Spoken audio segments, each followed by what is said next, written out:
सकते हैं तब n+1/n का अरे तुम निकल ऐसे सकते मत हैं। करो, तुम फोटो भेजो, वैसे समझ नहीं आता क्वेश्चन, मुंह से समझ नहीं आता मैथ्स का।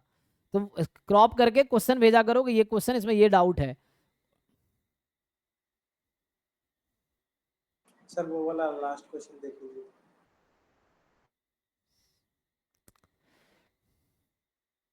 क्योंकि ऐसे तुम करोगे तो हो गया, तुम्हें ठीक से समझ नहीं आ रहा, फिर तो तुम पॉइंटेड डाउट पूछोगे। डाउट क्या है, तुम्हें थ्योरम इतना घुमा दिए, तुम पहले पूछते कि वो दोनों एग्जिस्ट नहीं कर रहा है, तो तुम सीधा कंक्लूजन में पहुंच रहे हो। मेन को तुमने थ्योरम नहीं बताया मुझे, तो मुझे पहले ये समझ नहीं आया थ्योरम क्या है। तो जब क्वेश्चन पूछ रहे हो पहले आप स्टेटमेंट भेजोगे ये थ्योरम है, इसके बारे में बात करना है। सो वो टाइम वेस्ट होगा ना उस वरना तो। हाँ जी, दूसरे में आपको क्या पूछना है sir Amit? Find the point where function is not differentiable. अरे भाई तो तुम क्यों ट्राई खुद नहीं करते? तो मुझे समझ ही नहीं आ रहा ये सब क्लास 11 12 की चीज़ों में क्यों फंसे हुए हो।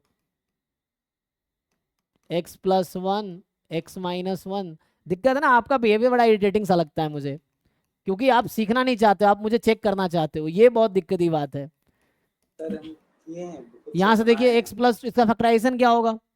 कल ही मैं x-1 into x-2। क्लास में ही कल मैं बता रहा था ये। सो अब ये इसकी वजह से, so this function is not differentiable eight 2। लीजिए, हो गया। So this function is not differentiable eight 2 क्योंकि अकेला है। 1 पर डिफरेंशिएबल इसलिए है क्योंकि इसके साथ x-1 है, 0 कर देगा। कल भी तो क्लास में ऐसे क्वेश्चन मैंने कराए थे, आप देखिए कल परसों का नोट्स क्लास वाले। ये फिर से 2 पे समझाइए डिफरेंशिएबल सर। नहीं है। क्या बोले 1 पे इसलिए होगा क्योंकि वो। अरे भाई तुम क्लास को ठीक से फॉलो क्यों नहीं करते, मुझे समझ ये नहीं आता। टाइम पास कर रहे हो अपना भी मेरा भी। ये क्लास में एक थ्योरम लिखाया था उस दिन, मैंने देखो जाकर नोट्स कल परसों वाला, कि this is differentiable at x is equal to a if and only if m is more than 0। ये क्लास में मैंने थ्योरम लिखाया है, नहीं ढंग से समझना तो है नहीं आपको। क्लास नोट चेक करो जाके। ये मैं अभी तो मैं कुछ देर पहले यूज किया हूँ, x मॉड x डिफरेंशिएबल है। क्यों डिफरेंशिएबल है x मॉड x? तो उसी लॉजिक की वजह से ये फंक्शन 1 पे डिफरेंशिएबल है। और 2 पे क्यों नहीं? 2 पे क्योंकि अकेला है, x-2।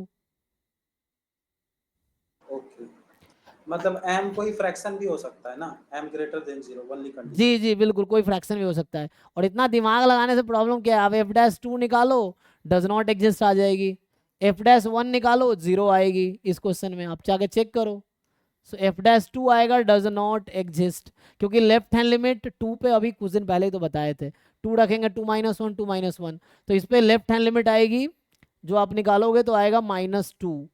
और राइट 2 के लेफ्ट हैंड लिमिट ना, एक मिनट, हाँ क्योंकि ये नेगेटिव हो जाएगा। और 2 की left hand limit -2, right hand limit 2 आ जाएगी।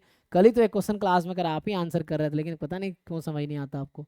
f'1 0 आ जाएगी, तो f'1 एग्जिस्ट कर रही है इसलिए डिफरेंशिएबल है। f'2 एग्जिस्ट नहीं कर रही इसलिए डिफरेंशिएबल नहीं है। डेफिनेशन लगा लो, कुछ समझ नहीं आ रहा आपको तो। एक्सपेरिमेंट करोगे तभी सीखोगे। ऐसा कोई डायरेक्ट कोई तरीका नहीं, किसी ने पूछ लिया आपको बता दिया आपको आ गया, नहीं आया तब भी एग्जाम में आएगा तब भी फंसोगे। सीखोगे एक्सपेरिमेंट करके, घर पे कैलकुलेशन करके खुद से, ये चीजें हैं। बाकी थ्योरम लगा लो।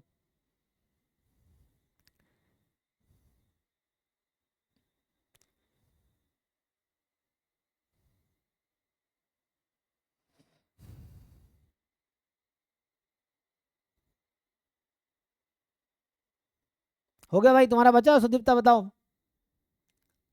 तो।